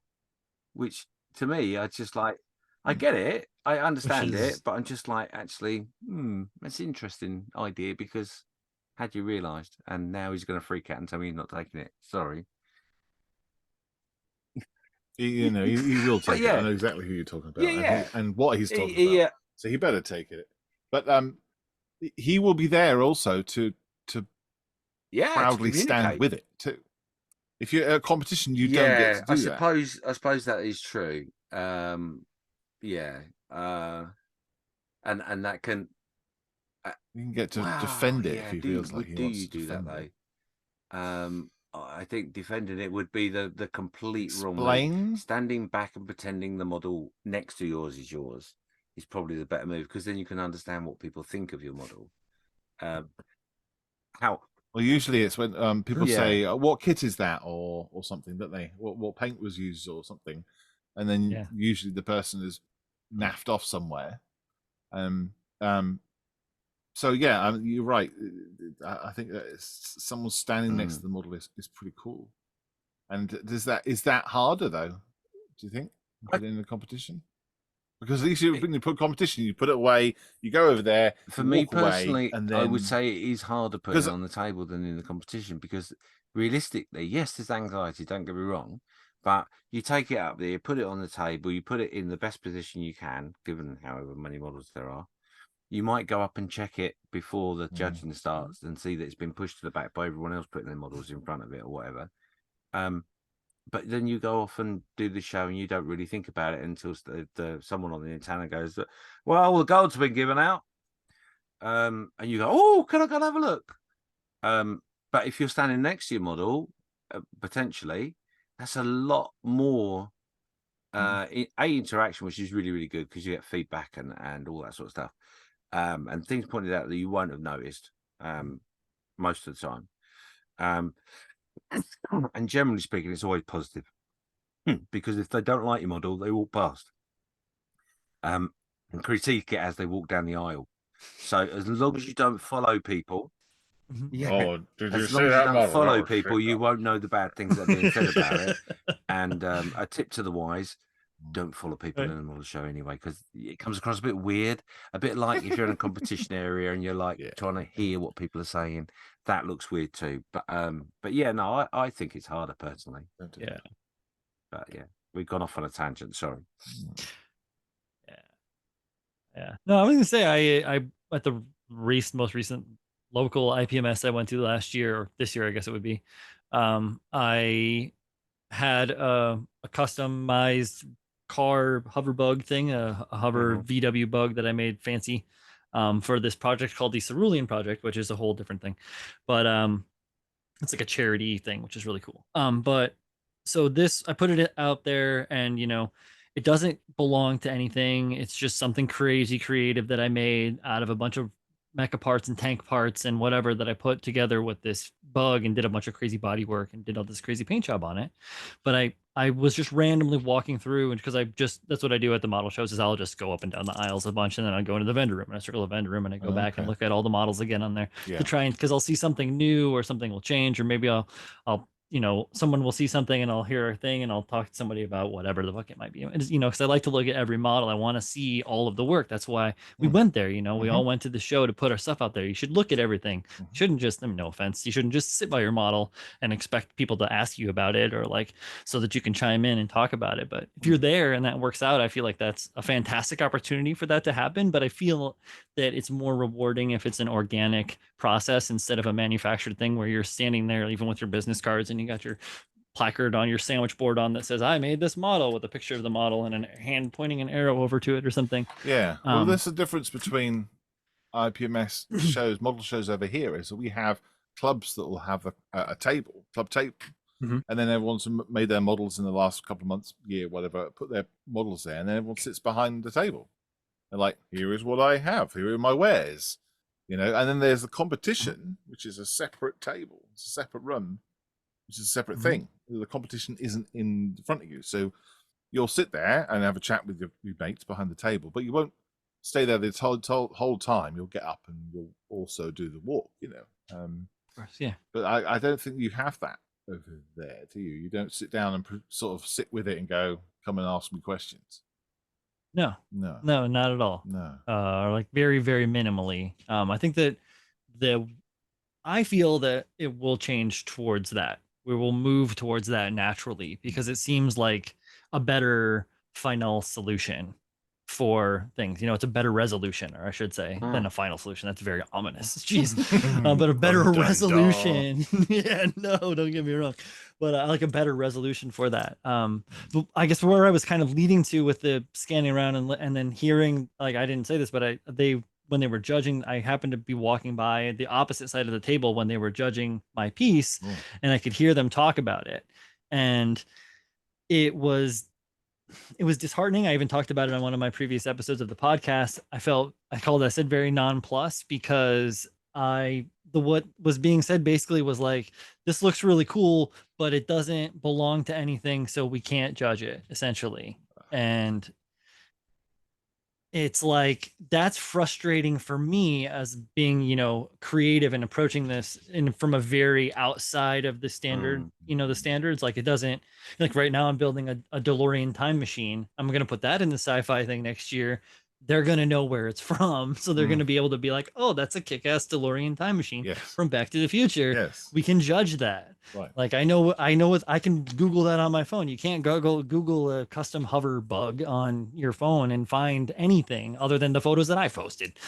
But that kind of like the accidental interaction with the judges like that, I'd walked away because as soon as they were talking about it and I hear them kind of heading where they were heading or whatever, I just was like, I don't want to hear this. I don't want to hear what they're saying about it. Like, that's not why I'm here at the show. I'm here to have fun and to, explore, what other people are building and get excited to build new stuff and spend a lot of money in the vendor room.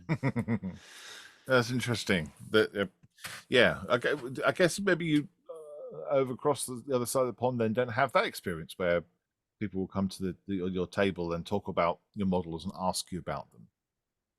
Not as much. I do a little bit. You do a little bit. Yeah. It's tough because of the perceived boundaries that people still kind of have a little bit, but it's like, again, that's just a time thing. As time goes on, those boundaries between the different modeling genres or the different modelers will, because so I put my Nova Yenko up into the classic cars or whatever the heck it was thing that I put in, and there was this other guy there who runs another YouTube channel, and he's putting his cars up, and he's like, oh, look at this, and I was like, oh yeah, and you did this in there, and we just started talking, just hit it off, and now we're like kind of casual friends. We'll talk here and there a little bit through the comments, but it's like that. Like, I don't normally build cars and stuff, but I built one and it looked pretty good, and it was able to, we started up a conversation just because of and then we're bringing in other people, and I'm trying to do my conversation starter thing where I'm pulling in this little old man that built this amazing Shelby Cobra, and like, you know, well, that's what it is, isn't it? It's a community, and you're meeting other people and chatting with other people and learning new things. I guess.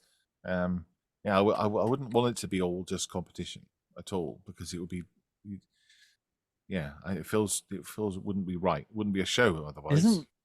Yeah, it's not very much fun. Like even in doing the GBWC, the Gundam Builder World Cup thing at the Anime NYC or at Comic Con, if it's there, that's like, you know, cool to that we all get to put our stuff in these big cases and it's in this big space. There's a big event center. It's full of tons of people. But the real joy and the best parts of that whole experience, yeah, I won. It was awesome. It's fucking very rewarding. Got a placard, but like, yeah, right, and some models and some signatures. But like. Yeah, I know. Woo. But and the opportunity to potentially get flown to Japan to go to the big show, which is really what it's about, right? That's cool. really what it's about. But I didn't get to go. My buddy Tim got to go, which is great because it's like, you know, good representation for the community and all that stuff. That's not what we're talking about. The thing that was the jam about the experience, and it's always been that, has been the interaction in front of the booths, like 10 feet away, where all the modelers and all the nerds are all hanging out and chatting and, you know, getting a chance to, like, you know, give each other shit and have fun and laugh and make jokes. And then we're going to go get a drink or go get a meal. And then, like, everybody's hanging out, and like this whole, like, this community thing is really what makes it so much more special than any of the awards or any of the times your name's up on a big blow up screen or something like that. It's like, that's cool. It feels really, really good, but you can't take that with you very far. However, all these other enriching like relationships and the friendships and the friends we made along the way is really what the journey's about.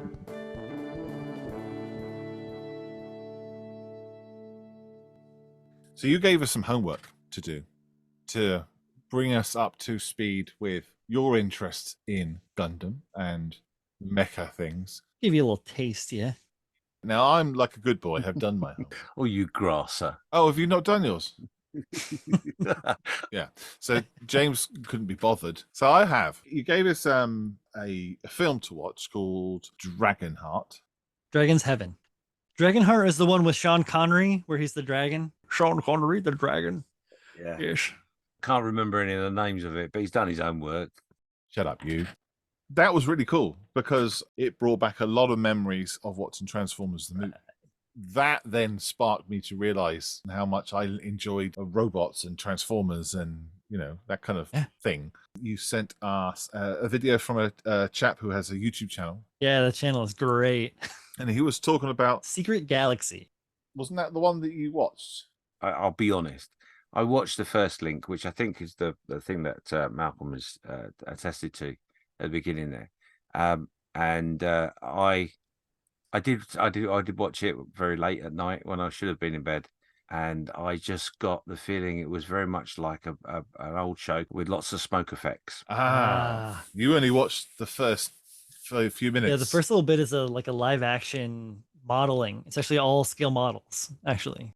But the chap we were just talking about there, I watched all of that. Yeah. And to the point I was saying to Malcolm before you arrived that I'm going to go and watch the other episode that goes with it, because it gave a history of all of the Americans, their programming and all that sort of stuff, by taking some stuff from Japan and trying to make it a more palatable for their audience. And that was fascinating. I knew nothing about any of that. So it was so fascinating. Did some homework, thank you. Macross and Robotech was one of the first things. My a cousin introduced me to that stuff when I was little. I was like, must have been like 6 or something like that. And my cousin was showing me his Veritech toys and his comic books, and that was pretty rad. I mean, it was very little. I was not really allowed to touch stuff too much because I was a little, kid.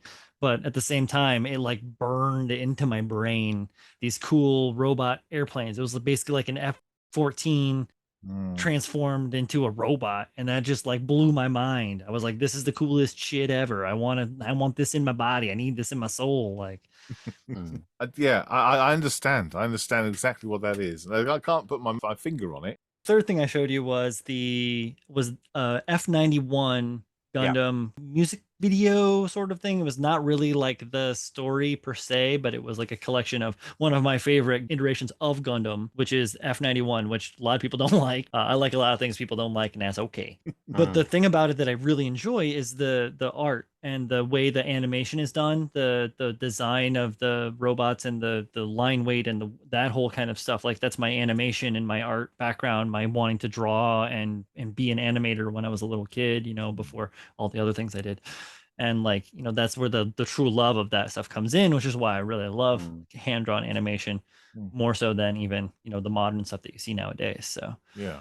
like Akira, we've talked like just a little bit about Akira and the amount of that's all hand drawn, like all of it. It's just mind blowing the amount of detail and stuff. If you've seen like the newer versions of it, the re-releases of it, because it's been like 35 years or 40 years since I have not watched it recently. that movie is just a glimpse of the manga, and the manga is massive. But you should watch it, Malcolm. You should watch get it, stream it on Netflix or wherever the heck they have it, or get a chance to stream it. You should, because having seen it in the past, watching the improvements to what they've made to it, recoloring it, redubbing it so that it makes more sense, and all of that stuff. So Yeah. and they don't have those weird New York accents. Hey, we'll do this. Like, why do you guys do this?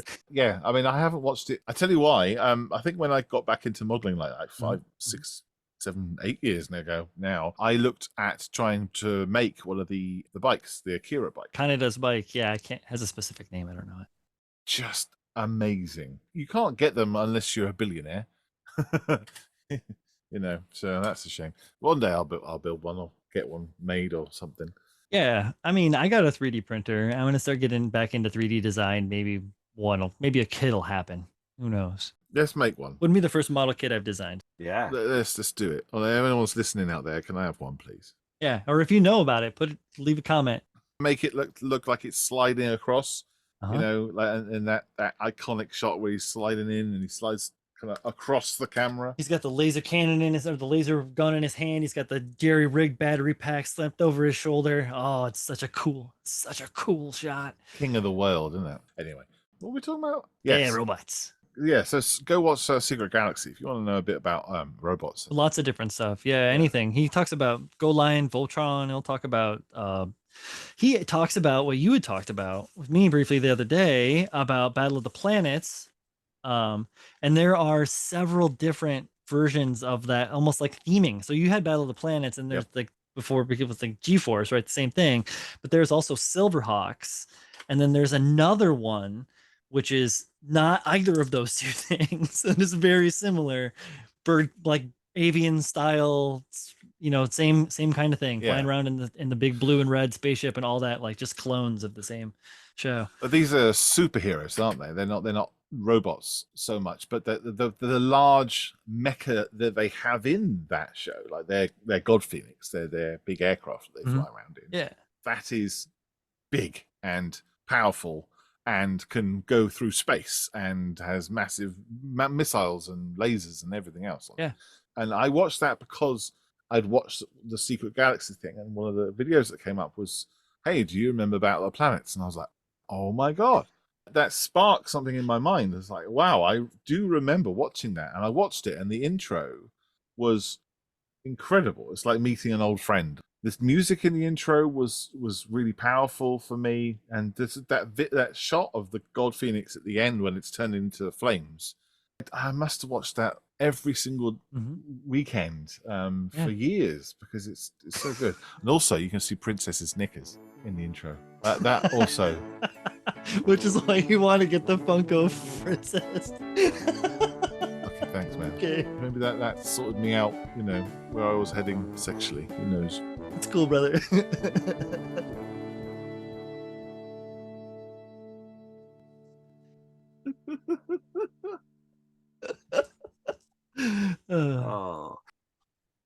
So, I don't know if you've been watching or following any of our Facebook page or feeds or anything of late, but I do need to ask the question: what is, and it's a very important question because it's right up there on one of our top questions. What is the biscuit of choice for you? I am familiar with this, actually.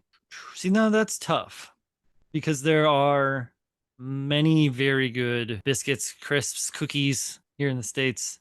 I have always been partial to an iced oatmeal cookie, generic store brand iced oatmeal cookie. But I also have a weak spot for a like a fudge striped shortbread cookie. Okay, or like a millionaire shortbread kind of thing. Do you know what that is? Yeah. And maybe what that is, I don't know. It's basically it's like a disc. Sometimes has a hole in the center of it, has like chocolate on the back of it, and like stripes of chocolate on the top of it. Oh, But you can still see the shortbread cookie itself, and they're 2.5 inches wide or something along those lines.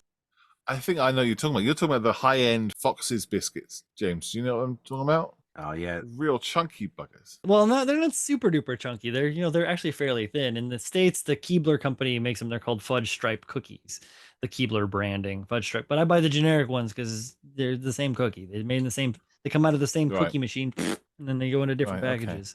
I mean, stroop waffles are really good too. Like if Ooh. you're really just like rocking with some tea or some coffee on a cool morning, and it's a Mhm. little bit rainy out, get yourself a stroop waffle. That's fantastic.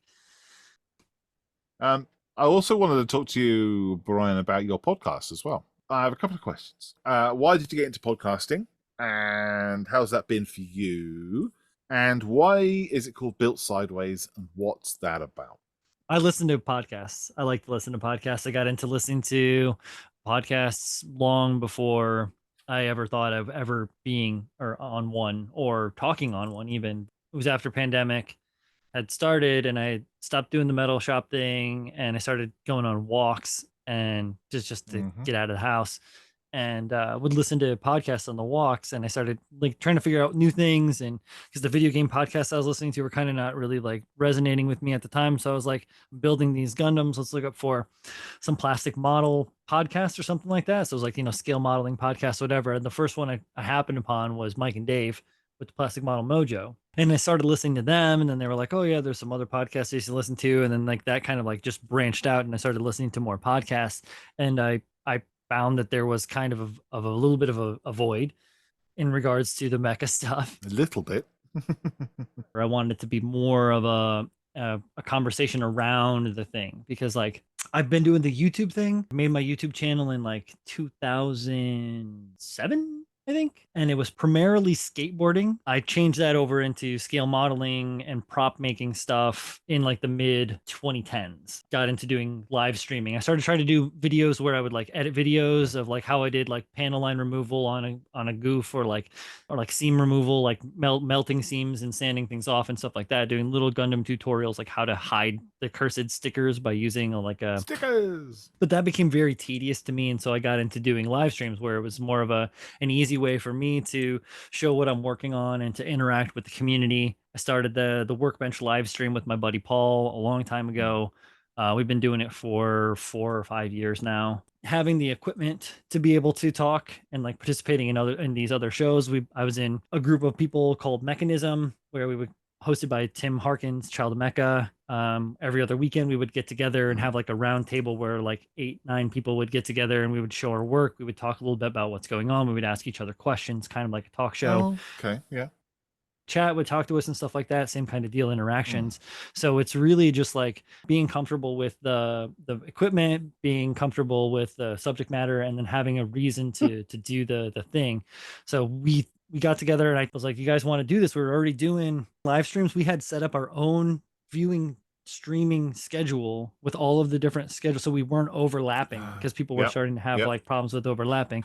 So I was streaming like 4, 5, 6 days a week, doing all this like talking and getting comfortable with the whole situation. And it's just like changing the format that it's in. It's less of the viewer interaction, more of the chance to sit down, have a conversation that starts more conversations. Yeah. Just like you guys, just making conversation. The thing behind it is really to try to keep it a little bit brisk. There's always Kyle, so nothing you can do with Kyle. Can't help that guy.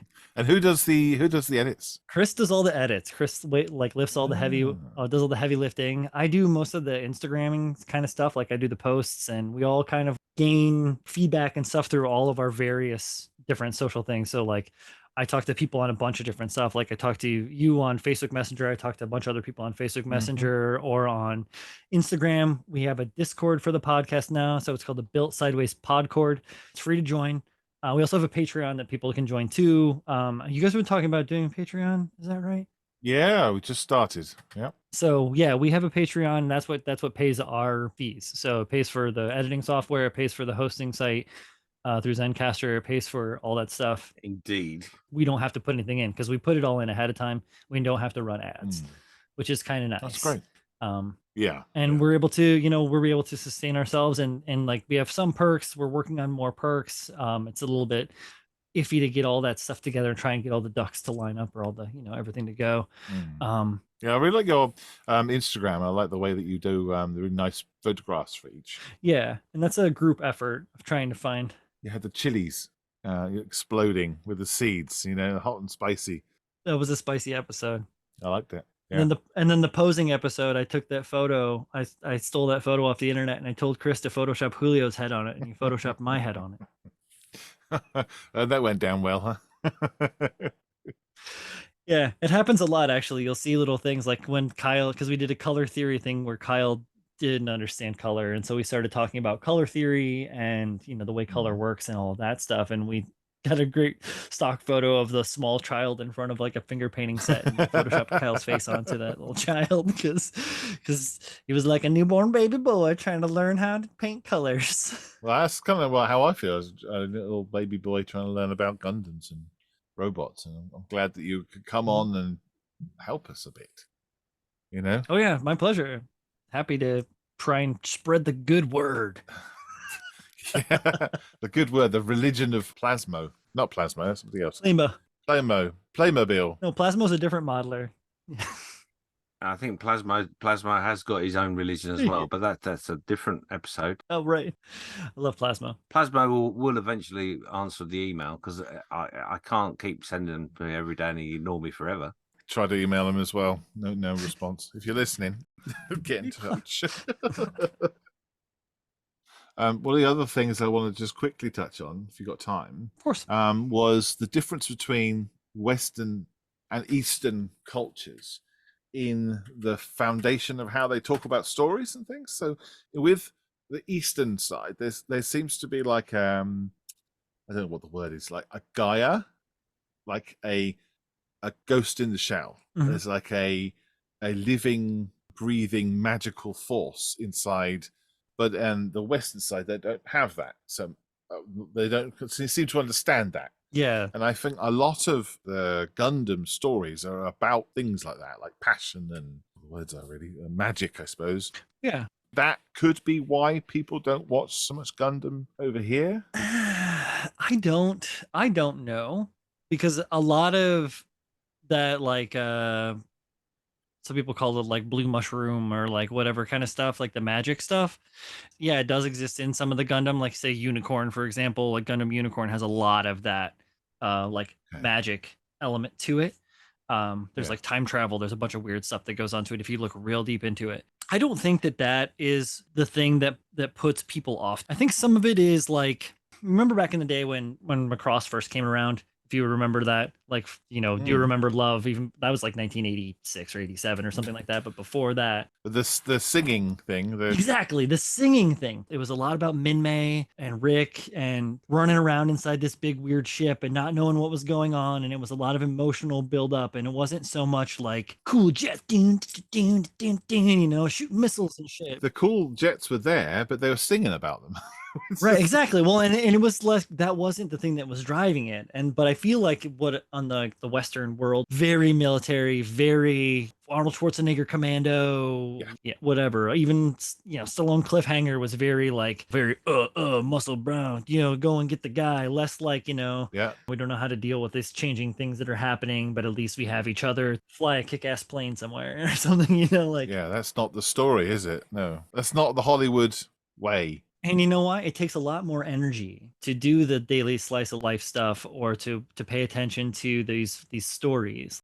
Those stories that come over that haven't been super westernized, you have to be invested in it. You kind of have to pay attention to it. You can't just expect there to be explosions everywhere, There are those of us weirdo hippies over here that kind of get that stuff. Yes. The mentality is changing. The social unconscious is changing, as well as, Japan's willingness to allow their stuff outside of the country. Yeah.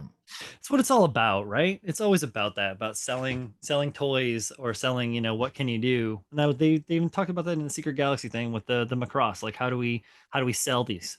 Yeah. In Japan, they had like all this cool stuff that they could do. They could kill people. They could have like, minor like nudity. They could have like, where in the States they were like, no, this all exists. We do this constantly, but we can't tell anyone about it. Yeah. Well, I was talking to James about the difference between Macross and Jetstream, Yeah. for instance. Jetstream in Transformers is the same thing. It's the same bloody toy. Yep. Let's talk about BattleTech as well, because BattleTech also versus Macross versus Transformers versus, GoBots. A lot of nerd knowledge in my head. I got to be careful what doors we open because who knows what's going to come out. Well, that's what's been fun talking to you, Ryan. Crikey, we could do several podcasts talking about all this stuff, couldn't we? Okay. Oh, yeah. I've been such a fan of it my whole life that it really is just like part of my being. Cool. Well, it's been really great having you on, Brian. Yeah, thank you. It's been a pleasure to talk to you guys and to help kind of like clear up some of the air about what this stuff is. It's been a blast. I'm really glad to have gotten the opportunity, guys. No, more than welcome. It's been inspiring.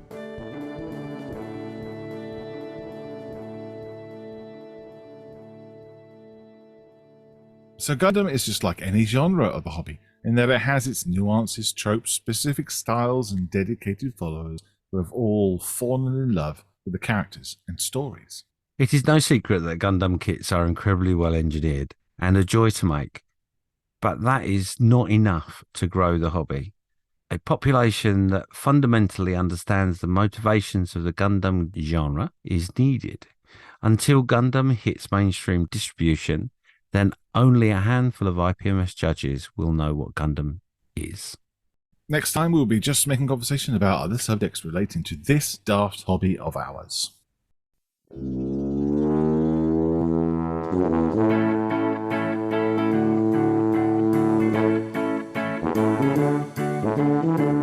You've just been listening to Just Making Conversation with James Skiffins. and Malcolm Childs. Follow us on Facebook, where we post photos, updates, and other nonsense. Find us on Spotify, Amazon Music, iTunes, Google Podcasts, and all the others.